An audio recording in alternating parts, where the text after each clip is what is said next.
Let me pose this question the way I think people at home would love to pose it. What the heck is going on up there?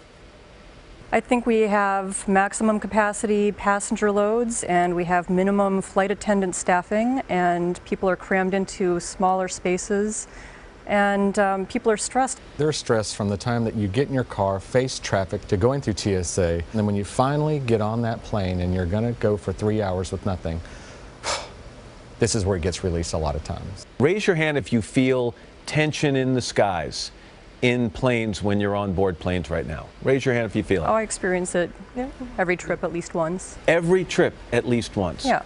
What's the worst thing you've seen on a plane in terms of people behaving badly? Well, I had a passenger. The lavatory was occupied and he did not want to wait, and he urinated right in front of the bathroom by the cockpit. And that's pretty much unacceptable. And that's not pretty much unacceptable. That's unacceptable. Yeah, and how do you handle it? Yeah, well, obviously I had to report that to the captain. Raise your hand if you've been verbally abused by a passenger. Really? Yes. In what way, Tim? I really think alcohol does play into this a lot. The same alcohol that you're drinking on the ground is very different when the cabin is closed and you're at 8,000 feet. It affects you differently. And most people don't recognize how alcohol does affect them. They get drunker. They get drunker. Faster. Faster. Would you guys like to see them stop serving alcohol on flights? No, I think that's a bit extreme. We're specifically trained to assess a situation, and we use specific parameters. If someone is appearing to be intoxicated, we may not serve them a full drink. So what percentage of incidents that occur on a plane do you think have some basis in alcohol consumption? I think that's the leading. Probably at least 80%. 80%? Yeah. I want to show you guys a couple of pieces of video, all right? I want to play them for you, and I want you to tell me what your immediate reaction was the first time you saw this video, okay? Better go. Hey, busted his lip. Oh my God, look at what you did to him! So that video went viral worldwide. The first time you saw it, what'd you think? I was shocked. Shocked? Why?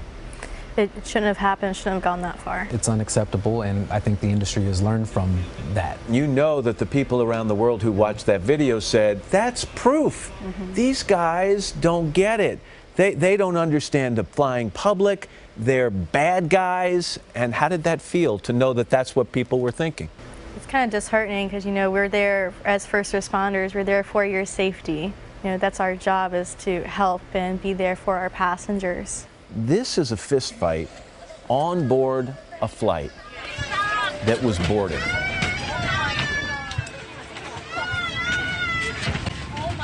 Someone help! This guy's crazy! First time you saw that video, Dante, what'd you think? The flight attendant you see in the video, she stepped right in to try to de-escalate the situation, and she enlisted the help of another passenger. So I think that what it is we do as flight crew, handle a situation like that, it was handled perfectly. What are 3 things that the flying public could do starting today that would make this situation better? Approach your flight with a sense of community. You're going to be part of this for however many hours. Just know that when you're delayed, I'm delayed. When you're canceled, I'm canceled.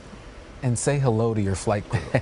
Yeah. Don't treat the flight crew like we're the enemy, because we are all in this together. Your number 1 pet peeve?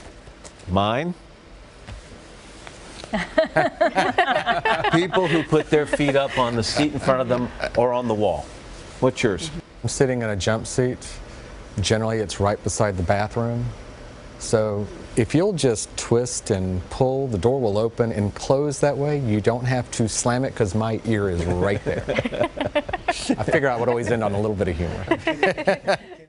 One of the things they all said is that we, on shows like this, never talk about the 999 flights out of 1,000 Fair point. that go off without a hitch. We only cover the stories where there's a problem, or the flights where there's a problem. And they work so hard. I mean, they are on the front lines. I think it's a good point. You know what? They're delayed too when we're all delayed. Nobody's happy about it. And they're there for your safety. They aren't waiters and waitresses. Yeah, they want you to know that. Good conversation. Hello, Today fans. Thanks for checking out our YouTube channel. Subscribe by clicking that button down there.